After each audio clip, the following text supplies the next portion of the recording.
안녕하세요. 영준이의 태국 뉴스룸을 시작하겠습니다.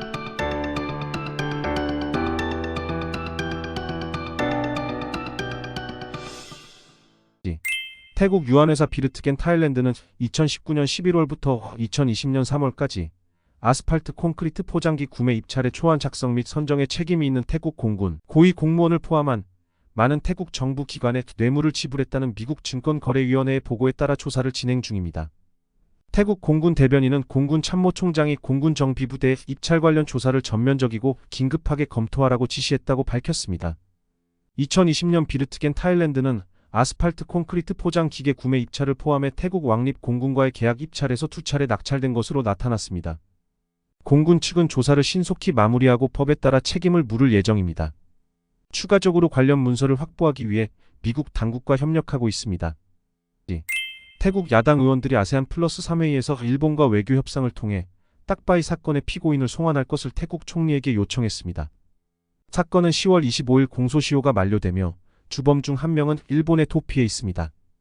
2004년 태국 남부에서 발생한 딱바이 사건은 경찰이 무장단체와 연관된 혐의로 주민 6명을 체포하자 시위가 발생했고 이를 진압하는 과정에서 85명이 사망한 사건입니다. 해당 사건은 인권 침해로 여겨져 보상은 이루어졌지만 사법 처리 과정이 지연되고 있으며 일부 가해자들은 재판에 출석하지 않아 사건이 2024년 10월 만료될 가능성이 높습니다.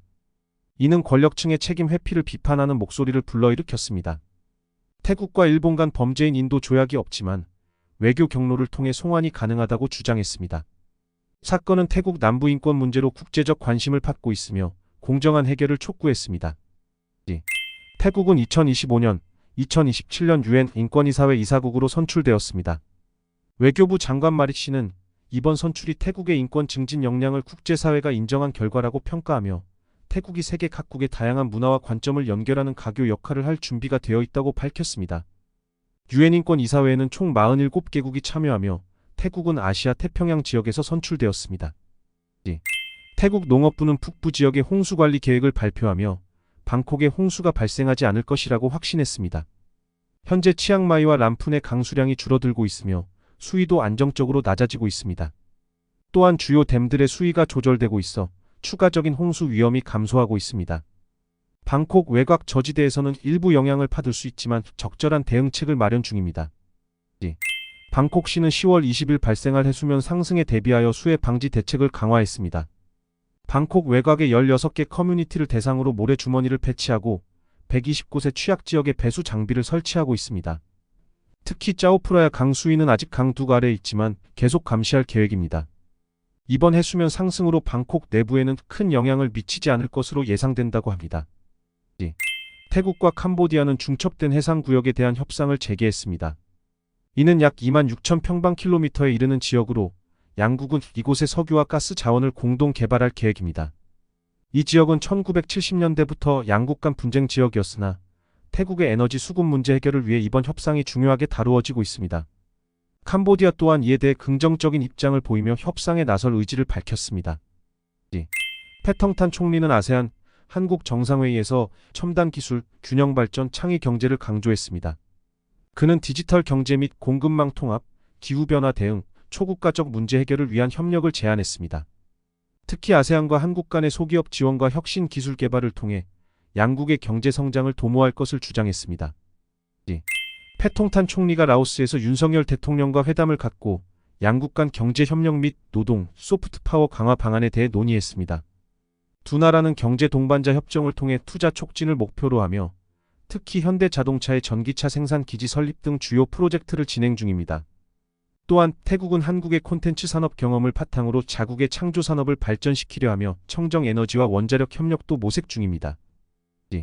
트리도 캐나다 총리가 10월 10일 라오스에서 열린 제44, 45차 아세안 정상회의 중 태국이 동성 결혼법을 통과시킨 것을 높이 평가했습니다. 트리도 총리는 인권 문제에 대한 태국의 노력을 칭찬하며 특히 교육과 경제 협력 강화를 위해 태국과의 협력을 지속할 의향을 밝혔습니다. 또한 태국과의 직항편 증설과 아세안, 캐나다 자유무역 협상이 원활히 진행되길 희망했습니다. 태국 수코타이 지역에서 10살 여아가 홍수로 인해 집이 붕괴된 후 실종되었으나 수색 작업 3일째인 10월 10일에 시신이 발견되었습니다. 붕괴 사고로 1명이 사망하고 11명이 부상을 입었습니다. 태국 난 병원에서 65세 남성이 생돼지고기 요리인 랍을 먹은 후 스트랩토코커스 돼지 연쇄상 구균에 감염되어 사망했습니다. 이 병은 주로 감염된 돼지고기나 혈액을 통해 전파되며 증상은 고열, 두통, 혈액 감염 등으로 사망을 초래할 수 있습니다. 병원은 돼지고기를 반드시 충분히 익혀 먹을 것을 권장했습니다. 태국 보건 당국이 최근 집중호우로 인해 발생한 홍수에서 아이들이 렙토스피라증에 감염될 위험이 높아진다고 경고했습니다. 이 질병은 주로 감염된 동물의 소변에 오염된 물이나 흙을 통해 전염되며 고열, 두통, 근육통 등의 증상을 유발합니다. 심한 경우 황달이나 출혈성 폐렴, 신부전으로 발전할 수 있어 빠른 치료가 필요합니다. 아이들이 물에 장시간 노출되지 않도록 주의가 요구되며 보호 장비 착용과 즉시 씻는 것이 권장됩니다. 태국 TTV 분석에 따르면 태국의 수출업자 70%가 글로벌 시장에서 경쟁력 저하와 강한 무역 장애에 직면해 있으며 특히 중국과 연관된 산업이 큰 타격을 받고 있습니다. 주요 전자, 자동차, 화학 산업이 영향을 받았으며 시장 점유율 감소가 계속되고 있습니다. 태국은 미국과의 무역 흑자는 확대되고 있지만 중국과의 척자는 해결되지 않고 있으며 높은 관세 및 비관세 장벽이 추가적인 부담으로 작용하고 있습니다. 기업들은 신속한 전략 조정이 필요합니다. 이상 명준이의 태국 뉴스룸을 마치겠습니다. 감사합니다.